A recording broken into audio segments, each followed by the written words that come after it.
I'm going to focus on how you can live within your means by actually increasing what you spend on the things you enjoy, because we reclaim the cash that's rightfully yours from the IRS, from interest overpayments and banks and institutions, from investment companies and the fees that you pay there, and insurance companies where I know you guys probably love insurance companies and enjoy giving them your money, but I'm going to show you how to give them less and still transfer your risk.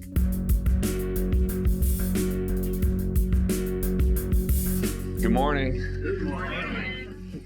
5-day weekend. Yeah. That's not about like, someone said, oh, it's like 4-hour work week on steroids. I'm like, well, no, it's not, because that would be like, be more frugal, outsource more things. Like, it's really about, hey, let's show you how to keep a lot more of every dollar you make without budgeting. That's where we start.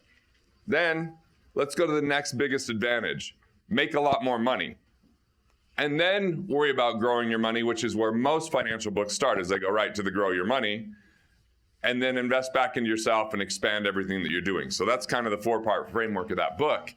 And I feel like we've been taught this industrial mindset for so long that we've kind of adopted it, even though the economy's changed and people are still living in this kind of, work 5 days a week, take 2 off. But a lot of entrepreneurs, it's more like work 7 days a week, try to run faster and make more money. And instead, what I'm looking at is, what if you spent 2 days where you monitored, where you maintained, and you managed everything you did, but then the other 5 days were all about living on point and purpose to make a true impact in everything that you did. And having the financial structure to completely support that so that you felt 100% empowered. You would eliminate one of the greatest destroyers of all wealth, which is scarcity. Scarcity is a place where people are in fear, they're in doubt, they're in worry, they're in concern, or they live in entitlement, or they look to take more from the world than they give. These are the people and the patients that aren't willing to pay for the treatments to get healthy. They just want what their insurance company is going to give, right? It's the wrong mindset. It's part of the epidemic which we're facing here in society. And I'm here to make sure that we abolish that, and instead we embrace economic independence. And economic independence is when you have enough recurring revenue that comes from one of 2 sources to cover your basic lifestyle expenses. The first thing is your investment income.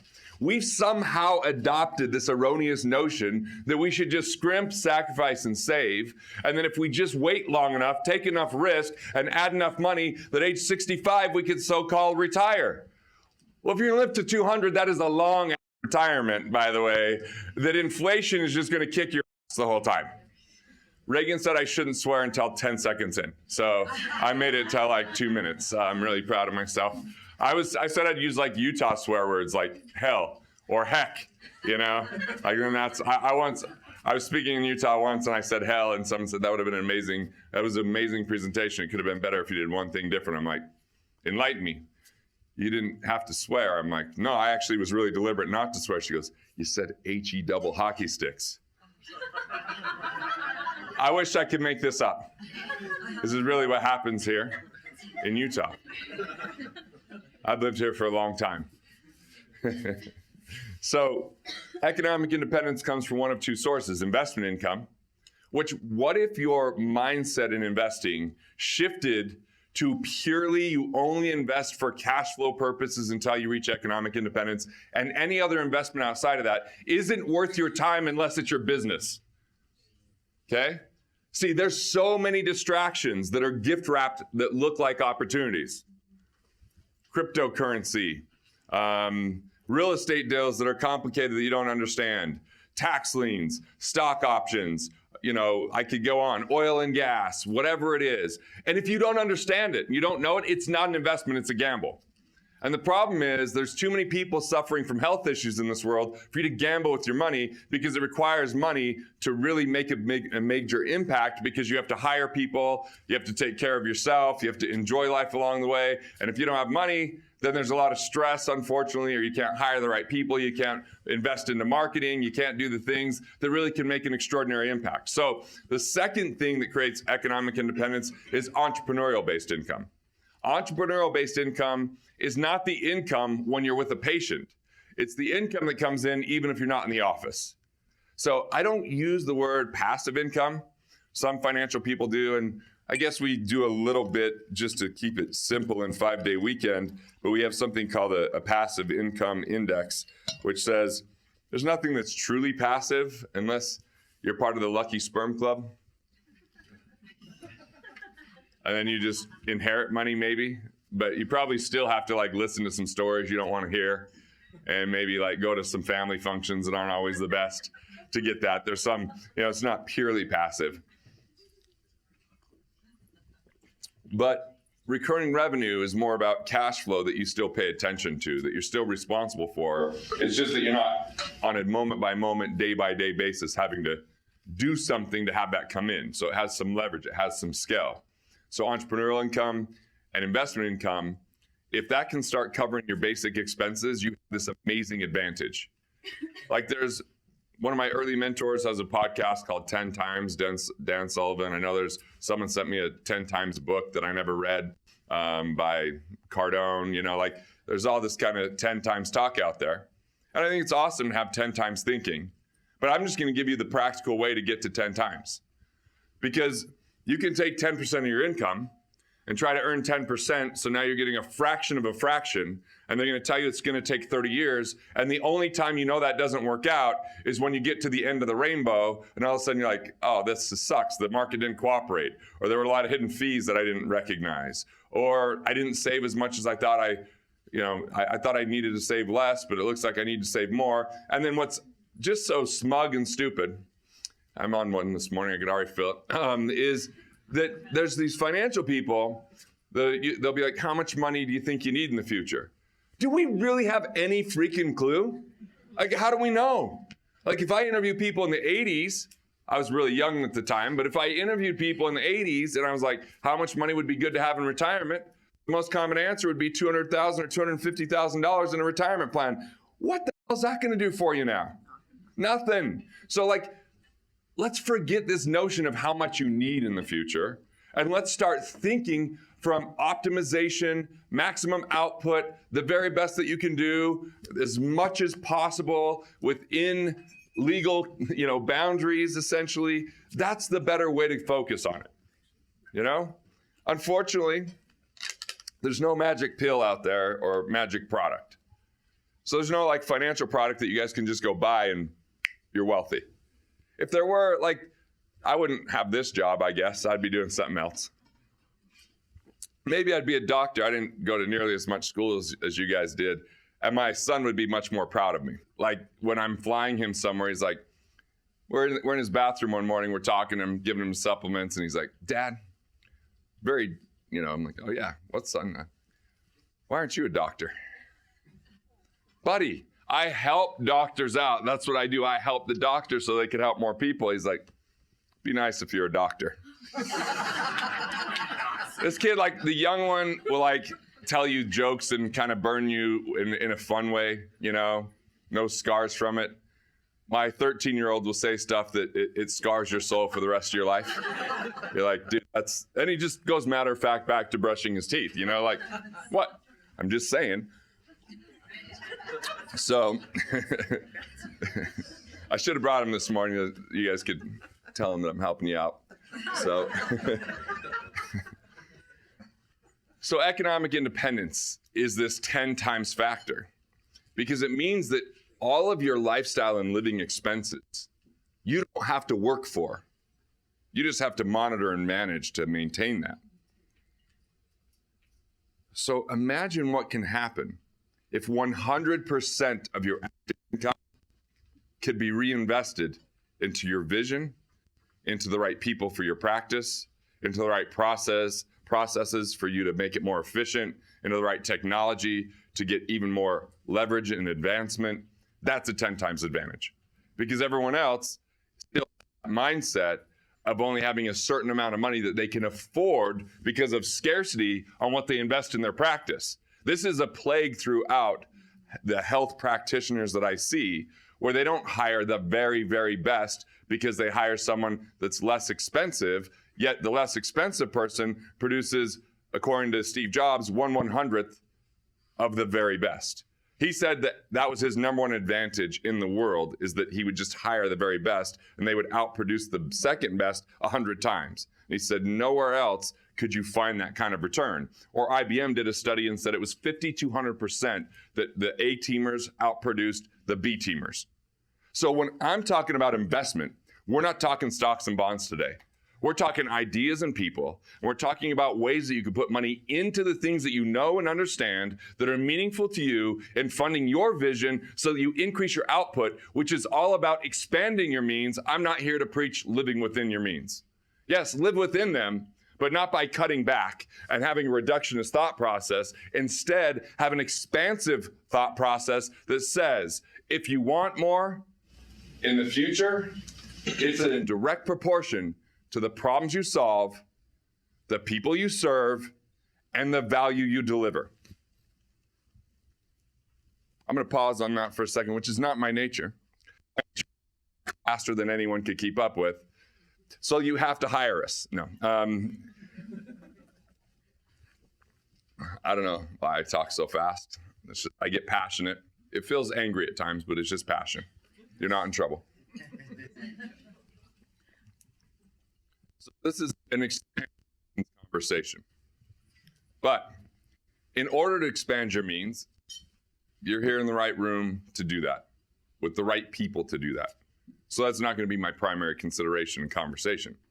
I'm just creating that context and giving that permission, not that you need it from me, but just so you could scrub out any of that other thinking that when you hear finance, that it's synonymous with stock market investing, cutting back, and waiting for long periods of time.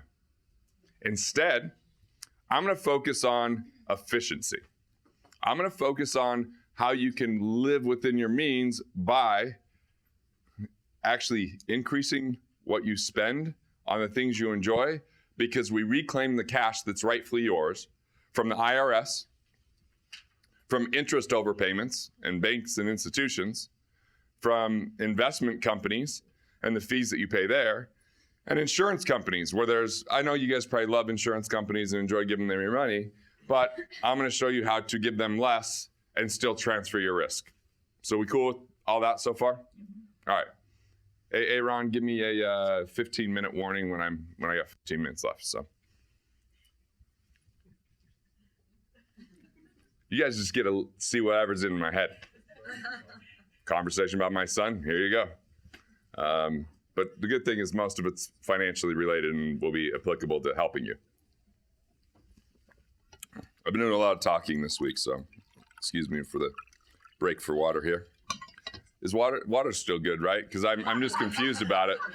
I mean, there's probably fluoride in it. It's probably killing my kidneys. I feel like I try not to fall too much in love with any one food, because I might find out one day that it's not good for me. But my son will go to his grave that bacon is the best food for you. Of course. For you. It's important, you know?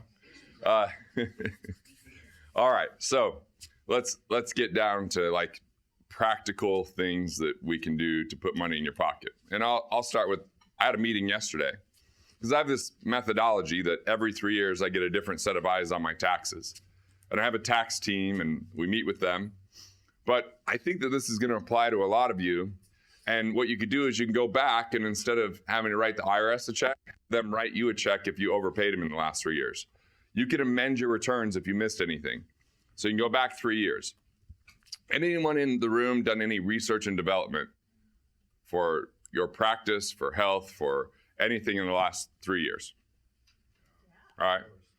Did you take Section 199 R&D credits for that? Yeah, okay, so this is a lot of money that we're just gonna like bring back to your life that's just been falling all over the place. I'm sure that the government efficiently deployed it, but the good news is you can have it back, okay? So what you do is if you were a procrastinator and filed an extension in 2014, you can go all the way back to 2014. If you are too responsible, you miss out. So this is good for the procrastinators in the room. If you're responsible, you can only go back 2 years. If you're irresponsible, you can go back 3 years, okay? So I filed an extension in I filed an extension even when I paid my taxes in full because I never know, you know, if I come up with some new ideas and I can go back on it. So my suggestion is pay them if you have to pay them, and then file an extension even if you're paid in full. Like I filed an extension this year even though I paid everything. Why? Because I always like to buy time. I always like to keep them on notice that I have some degree of say in this, So just, I'm sure you don't have a lot of financial professionals telling you to file an extension, but I saw a lot of people write that down like, damn, I like that idea. Yeah, let's do that. So R&D and also its cousin, domestic deduction, means you can go back and yes, you may have paid employees. Yes, you may have had expenses, but if you've built software, if you've written books, if you've created content series like video, if you've written research papers, if you've studied something about a technique or strategy or attended an event like this or this particular event, you can go back and instead of just writing off what you wrote the check for, you now get to write off the time that was spent on it if it was a US-based employee. You get to write off the income that came from that at a certain rate. So that's why you would go back for R&D credits and domestic production credits known as Section 199. Now, this so-called amazing tax bill that is, may I say, a huge pile of shit that we got in 2018, it cut out way more than it gave anyone, okay? If you're in the top bracket, you went from 39.6 to 37%. Awesome. I don't really care about that. Even worse, if you're a service provider, which you guys are service providers, did you ever hear about this pass-through deduction that was going to come in the new tax bill? It's going to be this amazing thing. You don't get it if you're a service provider.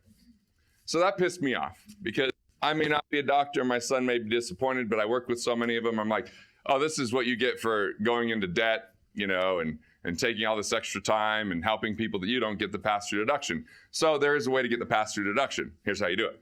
How many people in the room, and if you could show your hands, because I can't read mine, thank God, who here has intellectual property that they've created? Okay, if you've created intellectual property, you can actually set up an intellectual property company. By setting up that intellectual property company, your first advantage is you've created asset protection. You're in a high liability business, and now if all of a sudden you've separated out some of the value into different activities, it's going to be harder for people to get their hands on that than if everything you have is in one entity. Number two, you can actually pay less tax by paying a percentage of all your practice's income to the intellectual property company because it's now paid as a royalty or as a 1099 income versus W-2, but when you pay yourself W-2, you have up to 15.3% more tax because of self-employment. So we can avoid up to 15.3% tax. That's really cool. But now you get the pass-through deduction in your IP company, which could be at 20%. So right there, for some of you, that's 35% savings. So now your effective tax rate might be 15 or 20 on some of your income. All right, so I'm giving you strategy. And I could spout off strategy forever, and it'd be great, but implementing it might be a little bit more complicated. So let me give you the framework so that you could think like this. Because I'm not a CPA. I'm not a tax attorney. I know you guys are shocked that I'm not. My CPA, I almost didn't hire him because he told a joke the first time and it was pretty funny. I was like, dude, that's way too much personality for your profession. I don't know if I feel comfortable with this. Because I said, why should I hire you? First question I asked. And he goes, you like Vegas? I'm like, yeah, I like Vegas. All right. He's like, would you like to make every trip tax deductible? It's like, so you're in Vegas. He's like, yep, you can make every trip tax deductible. I'm like, damn, that's a good argument. You're at least part of the team now. I don't know what else you could do, but we've got one thing down. I actually told him a joke, not quite as funny. I said, dude, you know the difference between an introverted accountant and an extroverted accountant? He said, no, what is that? I said, well, an introverted accountant, when they talk to you, they look at your shoes, at their shoes. The extroverted one, they look at your shoes. I really effed that up, by the way. But you know what I'm saying. And he laughed, which concerned me that he laughed, because I don't like that much personality for these tax guys. So this is the framework. The first thing is you've got to build a team, be proactive with the team, and look at your returns every 3 years by a different set of eyes. So what does that team look like? First off, you got to have a bookkeeper. If you don't give them the data, they can't give you the advice. And if you give them the data late, meaning after the year's over, between January and April the next year, you miss out on all your tax deductions. And about the only thing they tell you to do, and tell me if you've experienced this, is tell you to put money in a retirement plan. Yeah. One of the greatest lies ever told by an accountant is that retirement plans are tax deductible. They're not. They're pre-tax because you don't take constructive receipt of the money, so it never shows up as your income because you forfeited that money to your new business partner, the IRS, and said, great, I'll be your partner. They say, we won't take any money right now. We'll wait till later when hopefully it's grown. And then they can take more. Look, man, those plans, if you have them, I'm sorry. There's at least 3 things you can do about it, though. Number 1, you bite the bullet, you cash it out, you pay the penalty. I know the word penalty scares everybody. I went to Catholic school, it's scary. I got hit in Catholic school, actually, shockingly. So you've got that. Or, number 2, you can roll it over to a self-directed. And that self-directed, you could buy other practices. You could buy land. You have less restriction. So all of a sudden that opens up. Number 3, there's 4. I only told you there's 3. What a great day. What if I told you of 4 and there's 3? It would be a day. But it's now a great day. So number 3 is you can do a 72T distribution. Meaning, by the way, if you're over 59 and a half, you don't have to worry about this. You can just do it. You don't have to do number 3. If you're younger than 59 and a half, normally you have a 10% penalty if you take the money out. But a 72T allows you to start taking money out without the 10% penalty. Or number 4, everyone in the room probably makes too much money if you own your practice to contribute to a Roth IRA.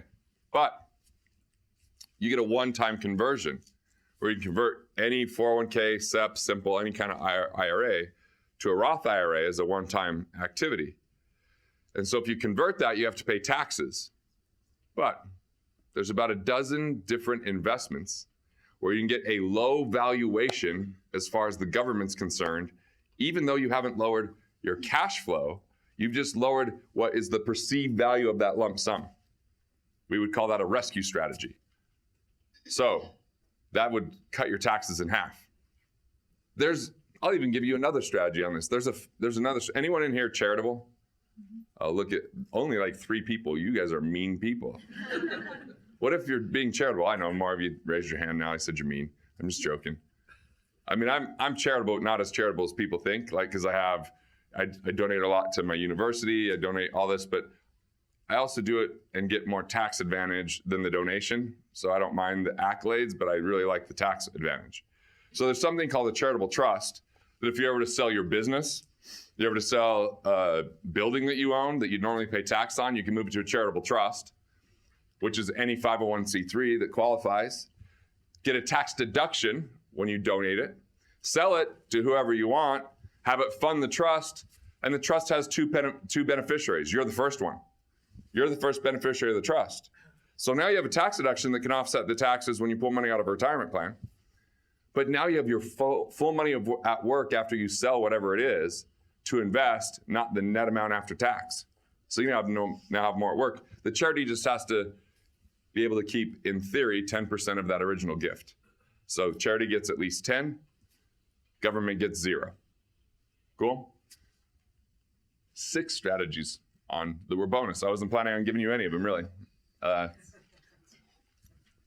So the first thing is you build this team. Bookkeeper, so you have the information. CPA that is a tax strategist, so that they can help you identify your tax deductions. We're going to give you a bunch of those. Third is an attorney or multiple attorneys. Could be a corporate attorney to choose the right corporate structure to classify your income properly, or a tax attorney that could teach you something called tax arbitrage, which are ways that you can just put more money in your pocket than what you spend on different things in the tax world. And then lastly, anyone own their building in here? An engineer. Engineer isn't like a long-term player on the team. It's just a one-time usually, where they can do a cost segregation study and accelerate your depreciation so you can write things off faster rather than waiting for 39 years to get all your deductions. So you build this team, you meet with the team at least quarterly. Sometimes that's 10 minutes, 20 minutes, 30 minutes. It's usually not a really long meeting. And then your job is to be a brainstorming entrepreneur. So you get to say whatever you want in that call and you don't get in trouble with the law. It's only what they file that matters. So I like to ask them questions like, hey, what's the coolest strategy you've done in the last 3 months for any of your clients? Could that apply to me? Hey, can I write this off? Can I write that off? Can I write going to Italy off? Can I write my espresso machine off? Can I write these clothes off that I bought? Like, I just ask them everything. And when they say no, I'm like, but what if I do it this way?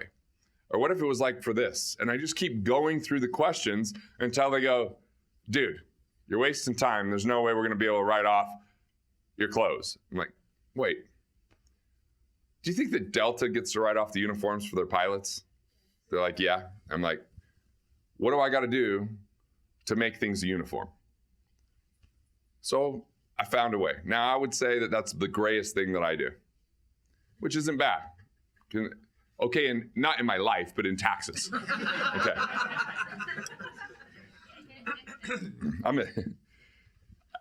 I've been doing stand-up comedy, so this is why you're getting some of this stuff. But that's the whole job of the meeting, is to brainstorm. Then they're all on notice that every 3 years I'm getting a different set of eyes. And when I get that different set of eyes, all I tell them is, I'll pay your standard fee to analyze everything. If you find anything, I'll double your fee. So I'm incentivizing them to find things. And I don't think that my existing team is bad. I just think that it's a complicated world in the game of tax, right? And so sometimes you get in, like, you probably had patients that they forget to tell you really important things because they see you. It's the same thing in this world of tax. So that's just step one of the framework, is you build the team, you get proactive with them, and you look every 3 years to see if you get them in. That's step one. Step two relates to step one in this. You ask the question, how does this relate to my business with every expense in your life? And if it does, you document it. And you turn that expense into a tax deduction. So examples of expenses that you can turn into tax deductions are kids. I mean, they're lovely expenses 95% of the time. 5% of the time, let's face it, if you haven't had a little bit of hate for your kids, you're lying. You're definitely lying. I really love them. Most of the time. So, I probably wouldn't get Father of the Year after that statement, would I? Yeah. All right, so you could pay them $12,000 a year tax-free. Now, you can't just pay it to them. You have to give them things to do.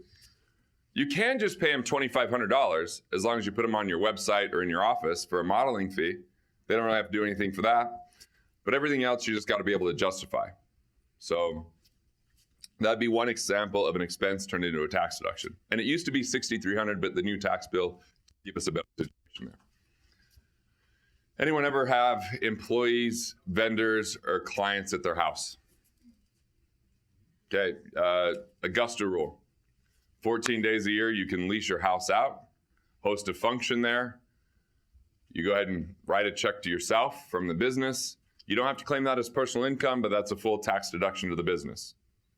So depending on where you live and the value of your home, calculate that. Let's say that I did mine only during the lowest times in Salt Lake. The inversion's happening. There's no time to, every hotel's giving rooms out for $100 and I charge $2,500.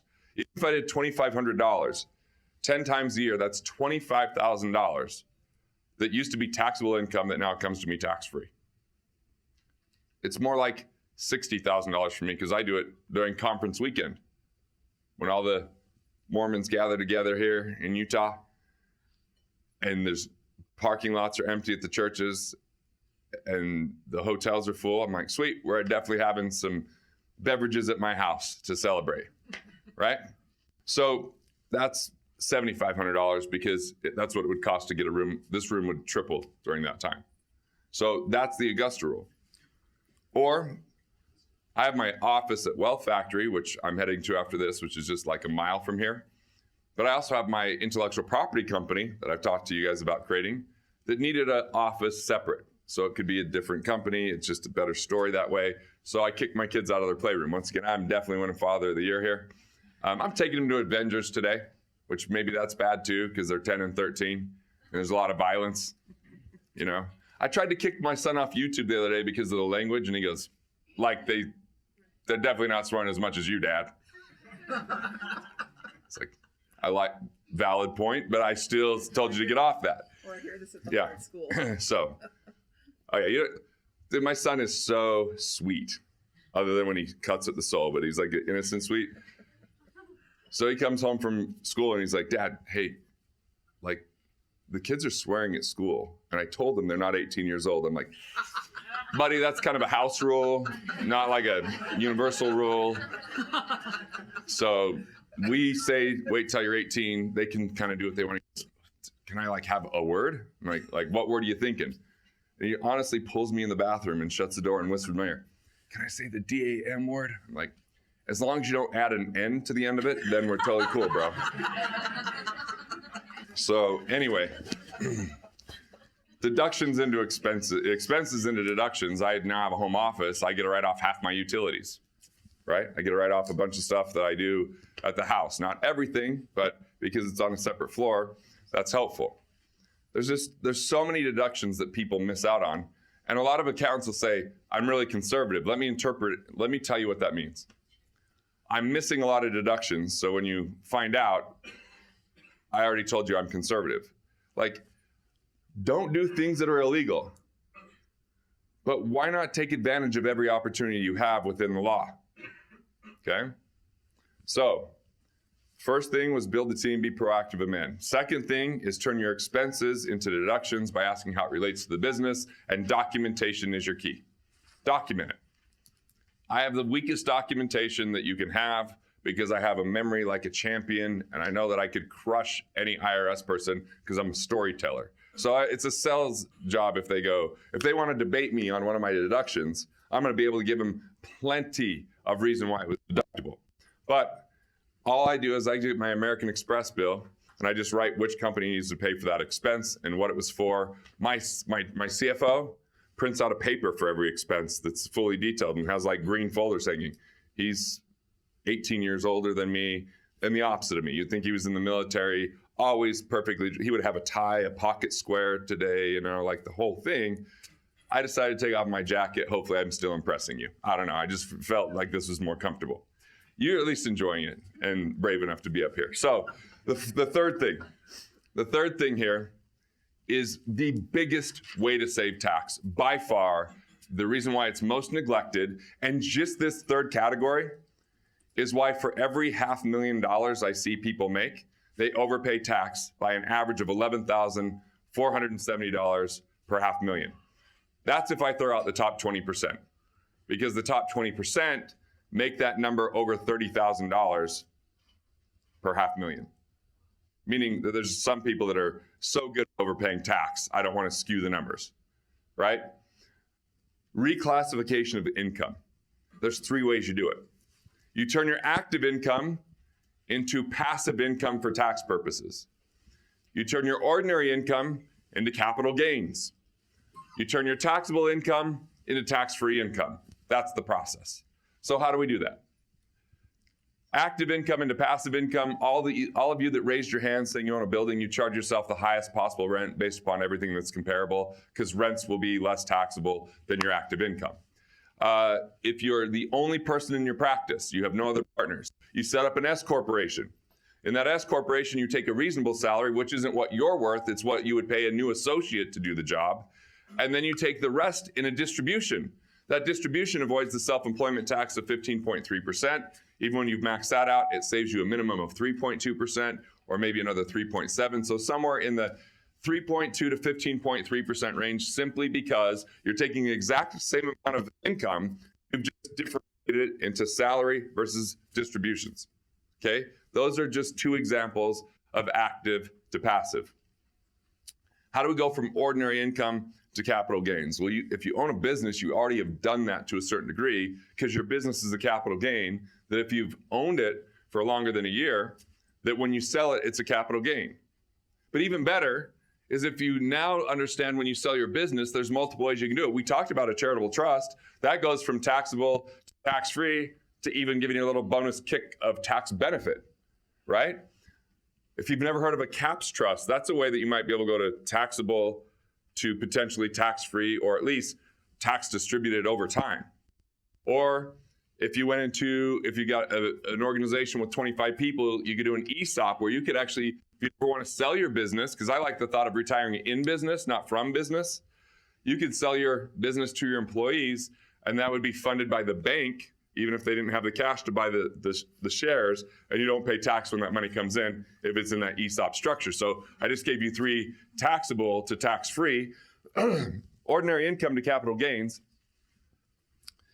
The way that I did it was a risk management strategy. We all face risks. You guys probably face, most of you should face more risk than me, but with the way I talk, I probably face the most risk in the room. Someone's like, aren't you afraid of getting audited? I'm like, I hope to get audited because it's just research for my firm. I've been audited twice. I didn't owe any extra money.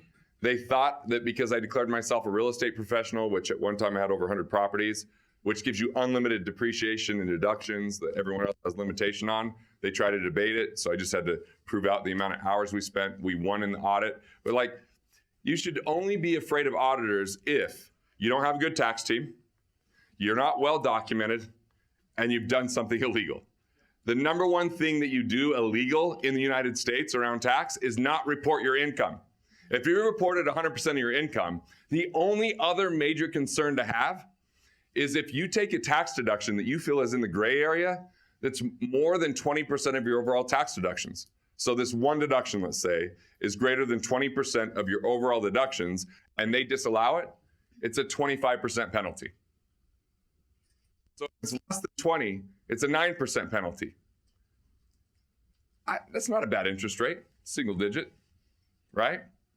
So I actually set up an insurance company called The Captive where I put money in pre-tax. I can insure anything that happens in my business, employee turnover, reputation management, like all the stuff you normally can't even buy, cyber risk, whatever might be hard to buy insurance for. But if I never have a claim, I get to take that out capital gains, which is essentially close to half of my ordinary income.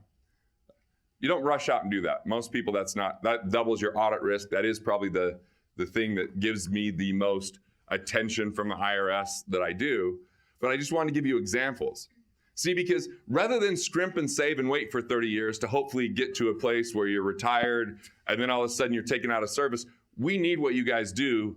The only retirement that I hope you ever do is retire from the things that you hate doing and continue on a purpose that's so compelling that you make a massive difference in the world. And if you get economically independent, you can swing for the fences in that, knowing you're not going to put yourself at financial risk.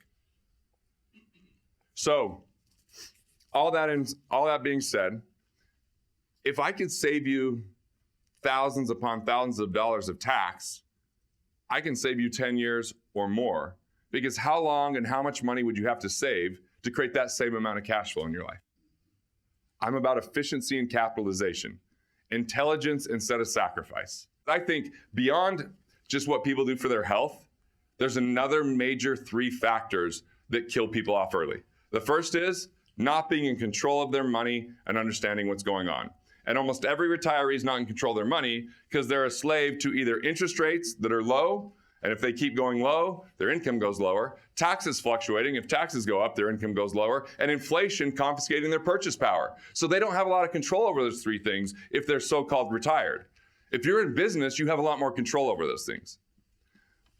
So what I want to make sure is that people don't win the wrong game, essentially.